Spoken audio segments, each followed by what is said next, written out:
Hello, this is Greg Allison. Galactic Greg is coming to you on the 29th of January, 2021, in the wee hours thereof.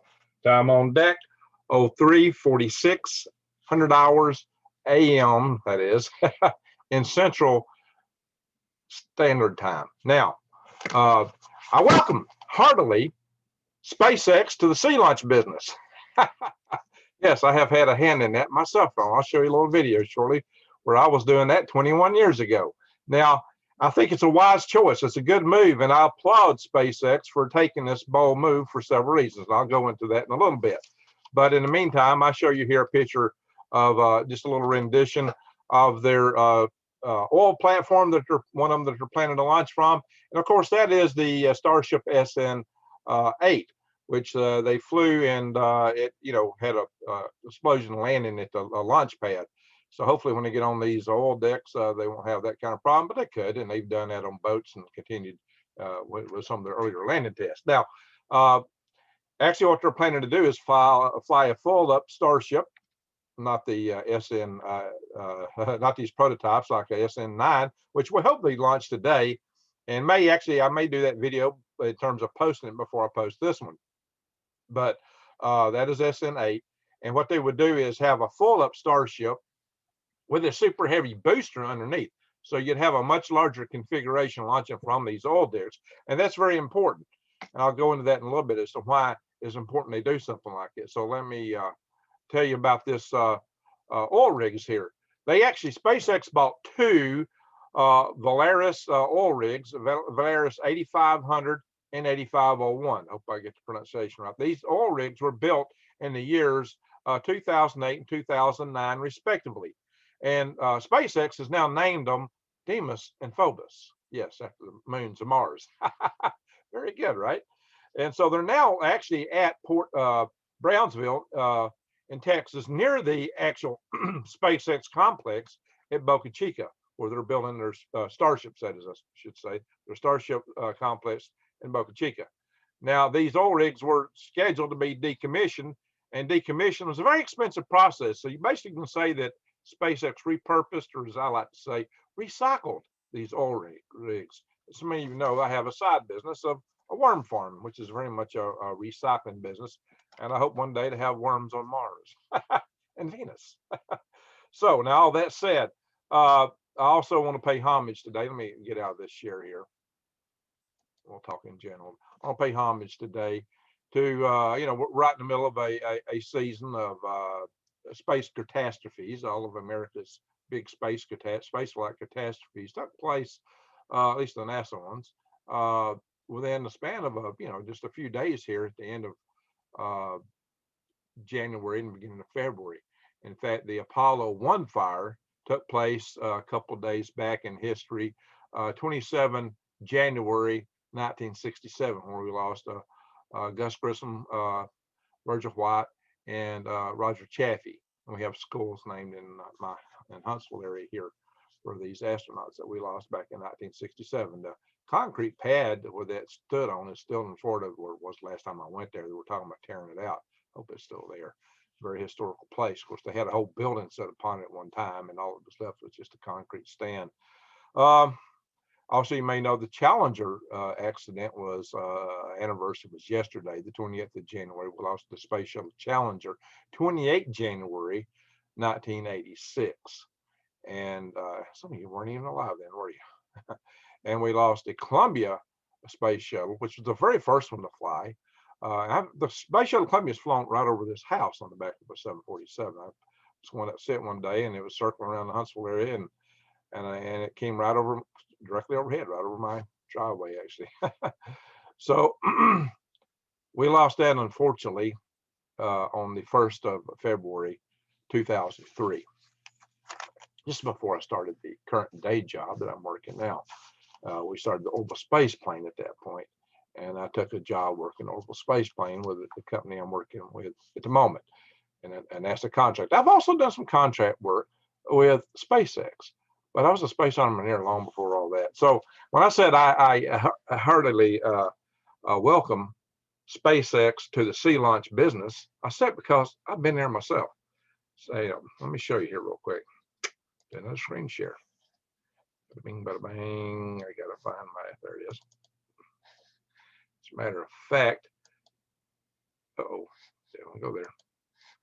Trying to, give me a moment. Here we go. This is my High Altitude Research Corporation, HARC, Cat's Prize rocket. Now, this rocket is 17.5 feet tall. It is here suspended.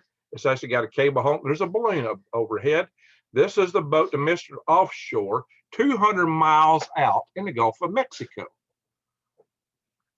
And I would say that looks a lot like Mr. Mike Smith, probably, who was the head of Raven Corporation chief engineer.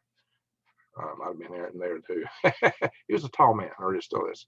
Okay, so I'm going to show this little video real quick to get an idea of something I was doing 21 years ago in the area of sea launch. This is a hybrid rocket, and it had a common bulkhead between the oxidizer tank, which is here in this cocoon, and the solid fuel grain.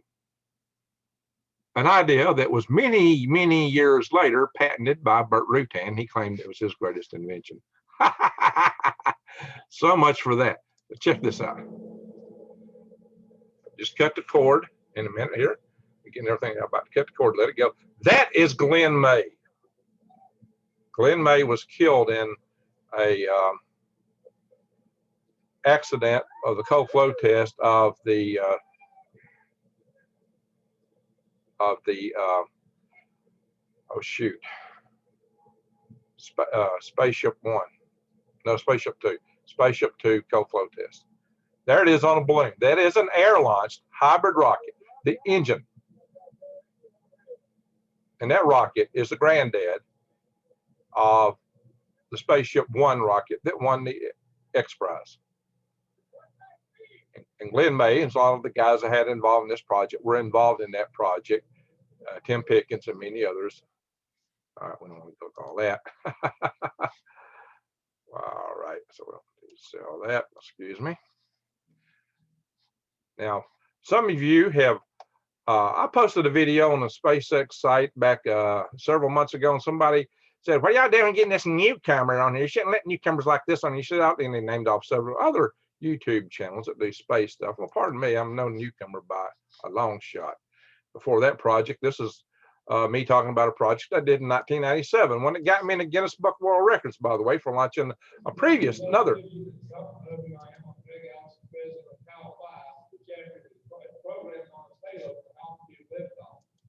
Yes, that's me. That is me in 1997, May of 1997. In Orlando, Florida, at the 1997 International Space Development Conference. And by the way, I chaired the 1993 International Space Development Conference. I have been a space activist since 1978. By far, not a newcomer. And the thing that we're real proud of, and we're real happy about, is that we had a very interesting mission that we did just on the 11th of May. And what we did, we have proven that an amateur group can now reach for space. Because we did it. It's within the grasp. It can be done. And the great. Let me play that phrase over again. I didn't have it loud enough. And what we did, we have proven that an amateur group can now reach for space. Because we did it. It's within the grasp. It can be done. And the great news about that is, just look at the sudden paradigm shift, the order of magnitude quantum leap we made. This was an entity around for the mega powerful nations, the superpower. That's been around space. Exclusive club, superpowers. Now the amateur groups are reaching. I mean, we didn't go with all these intermediate steps. This is a major leap. It's a very exciting time to be involved in space development and do it at this level. It's a lot of fun. And we got a great team, and I'm proud of them all. We'll talk a bit more about it. I worked up a very detailed speech here. Everybody knows how image conscious I am. So it's 8 foot blocks in here, so I have an order. All right, I have a little sense of humor there. I was having some fun with the guys. I'm not going to play this whole video, but I will stop this share even. Well, wait a minute. Let's see. I'm going to share something else. No, that's good enough. I'm going to stop this share. Hello, here I am. Halo. And in commemoration of Apollo, I'm actually wearing an Apollo 11 hat here. And oh, by the way, for that mission that I was given that speech on, I got this National Space Society Space Pioneer Award.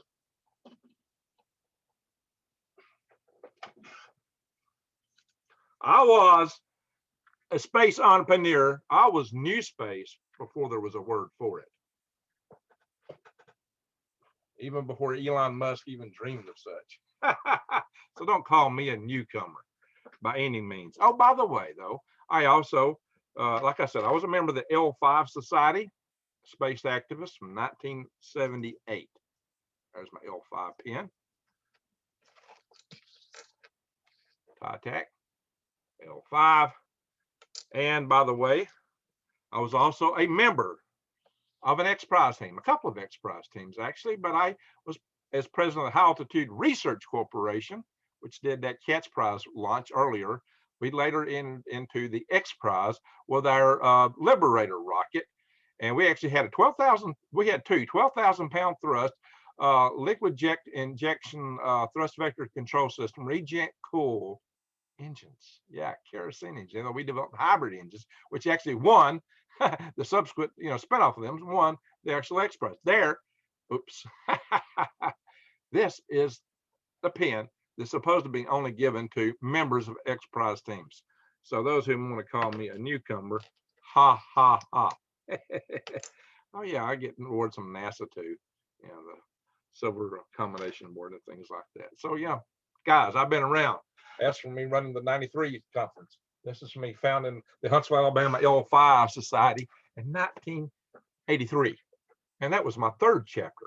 I founded one in North Carolina. I founded the North Star L5 Society in Alaska in 1981. But I also chaired the policy committee of the National Space Society for 10 years. I was executive vice president and chairman of the executive committee thereof. And we had a lot of things that we changed, had big impact on space commercial stuff. And a lot of I'll go into it later. It's not the subject of this video, but I'm going to tell you this, don't call me a newcomer. Somebody actually said, what are y'all letting this newcomer in here for? That's funny. All right, enough of that. But I got to tell you why it's really important. I should have led off with this. Okay, that's my bad. I should not have digressed. Here's a deal why it is so important for SpaceX to be doing sea launch. Okay, so I got into all my stuff because I was showing you that I've done sea launch. I was welcome to it. But why is it so important?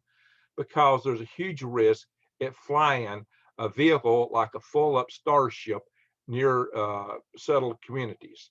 For example, Boca Chica is 2 miles from the launch complex that they're using right now. Well, that's 2 miles, Greg. Well, think about this. We have something called quantity distance in aerospace safety, and quantity distance in military explosives, actually, it's an explosive terms. That's how far you want to be away from something so that the debris from the explosion don't reach where you're at. So you need to isolate whatever you're doing at a good quantity distance away. They, at the Kennedy Space Center, they're using 3 miles. But beyond that, everything is still on the Kennedy Space Center, but you're not at a risk with that. As you might know, it's been said that if the old Saturn V would have to explode on a launch pad, it would have been like a small atom bomb. And a space shuttle would not have been much better if it exploded on a launch pad. It's just that it might not have all went off at once, so given those solids would have probably burnt and been thrown to the side. All that fuel probably would not have explosively detonated because of the big thick casings that were in. But they would have flown off probably in other directions and could have caused mayhem, like sticking out of the Epcot Center. Fortunately, that never happened, but we have had some tragedies there, as I mentioned earlier. And so, a moment of, we have to give some moment of silence to those guys maybe at the end of the video here, and the families from those accidents that were very tragic. So, now, accidents happened long ago, back when I was doing these rockets, and I do rockets now. Y'all might know me as a worm farmer on green grades, but I'm still working rockets. Actually, I'm working the Space Launch System. Why? Because it pays me money. It keeps me here in this town, and I got other things going on here. But I have worked SpaceX stuff.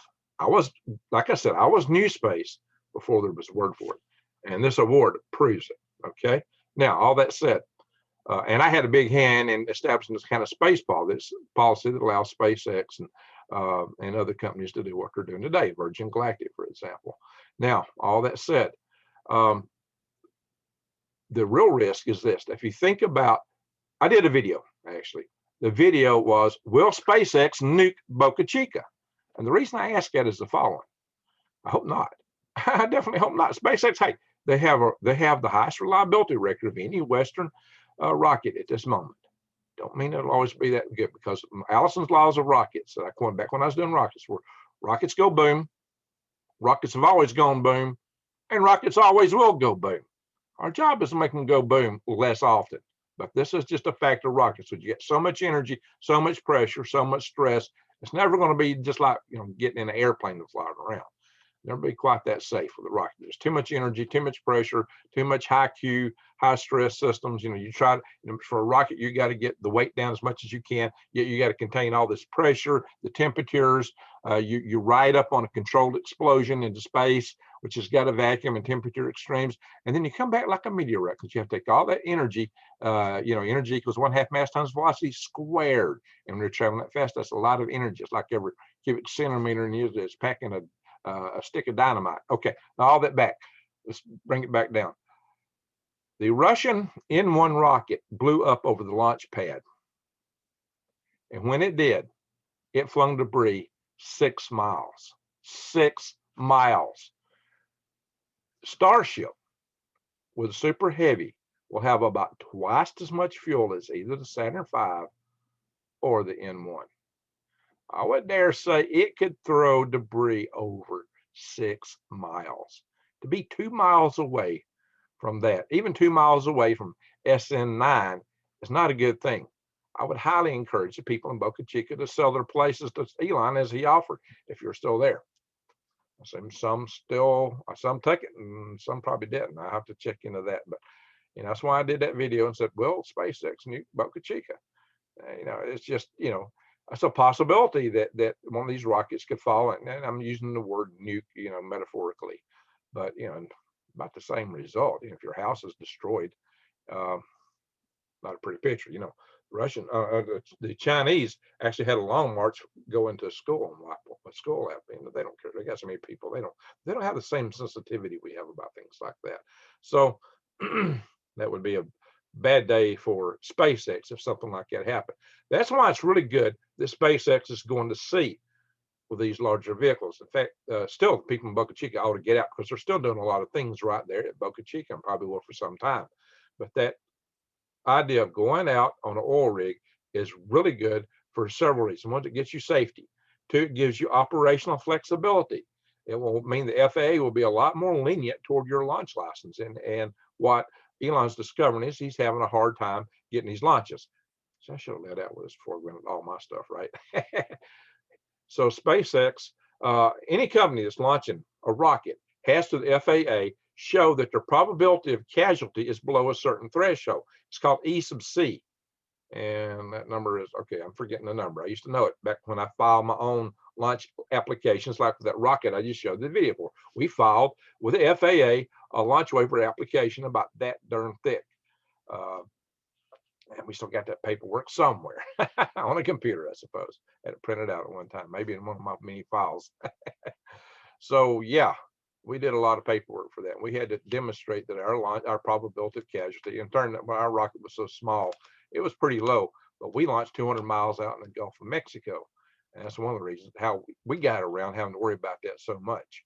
And for a big rocket like a Starship, then yeah, that would be very good. Plus, you can also get better selections, getting better angles, so you're not overflying certain islands and places. Your sectors of fire, as we would call them, military, and it's really the same thing with rockets, are better. I do have diagrams showing approaches for that from launching from barges in the Gulf of Mexico, because we did a mission.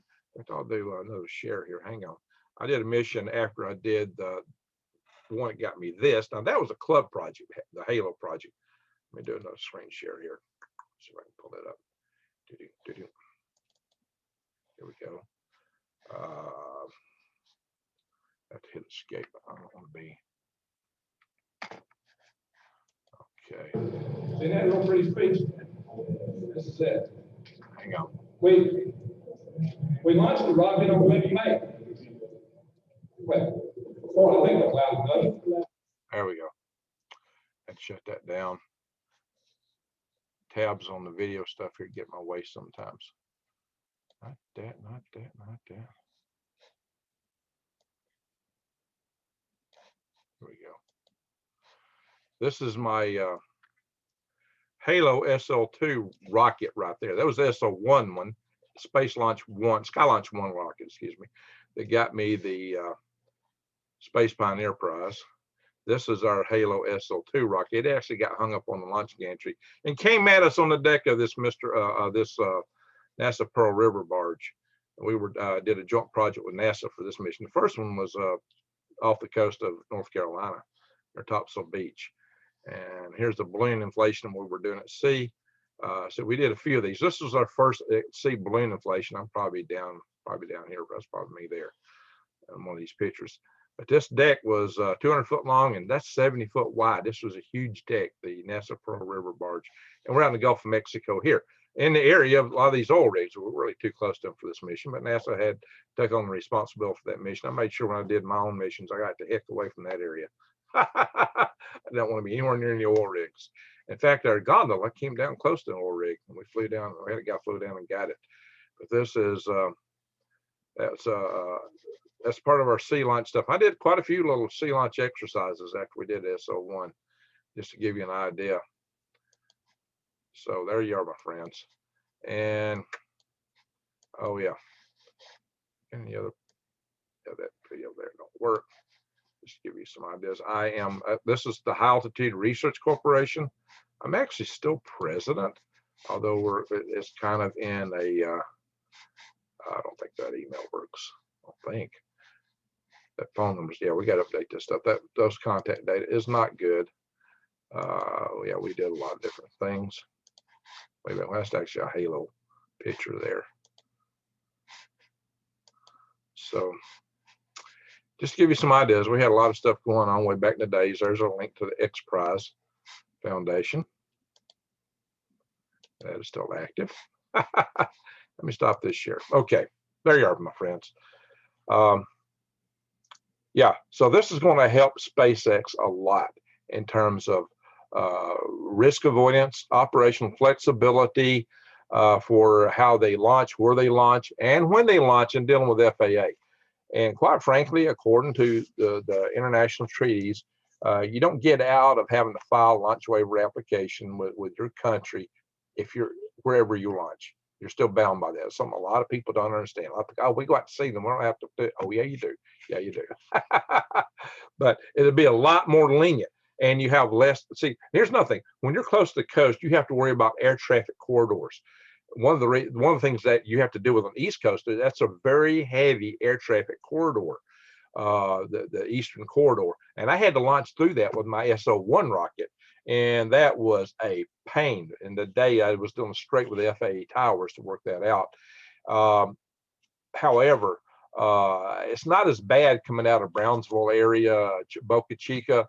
There's just not as many flights in that area. But if you get out in the Gulf of Mexico, there's even less flights, especially if you can get where I operated out. I used the test ranges established by Eglin Air Force Base, and I actually used Eglin Air Force Base for range schedule servicing. Well, that made life a lot easier. There's one Gulf air route, commercial air route, they would shut down for me. And I could get 2 launch windows of 4 hours each for like 4 days running. Whereas when I was going off the East Coast, I got a 30-minute launch window, and that was real hard to meet. And fortunately, I got a little bit of extension on it, which enabled me to get this launch done.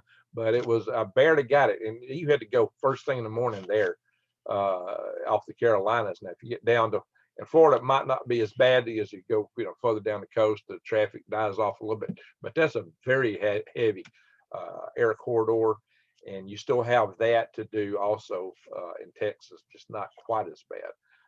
As he goes out in the Gulf, it's even better if he can get out into the Atlantic, maybe get close to the equator. That's a long mobilization with a boat with all that stuff, and especially a oil rig. But I don't know, it may be that the advantages for launch might be better, mass to orbit if he's flying an equatorial mission. So it just gets a lot of flexibility. He can put these, he can launch all over the world with systems like that, because I know that's what he was going to do eventually anyway, especially if he's going like from point to point where he's doing Earth surface to surface transportation to complete with the airlines. So there you go. This is interesting. It's a good move, a really good move by SpaceX to go sea launch. That said, I still say Boca chickens, get out of town. I was going to do a video just on that topic, and maybe I still will. Boca chickens, you're still not out of the woods, guys. You're in danger. Get out. Elon made you an offer to buy your place. Take him up. Take him up on it. Even if something don't go off on the pad, you could have an accident when these rockets in flight. You could have a TVC, thrust vector control system, go hard over, and that rocket might just come at you. Or if it blows up in the sky, it could throw debris further, potentially. Guys, you don't want to be there. Get the heck out. You don't want to live there, launch after launch after. It's one thing to sit around and watch a launch. It's another thing to live there.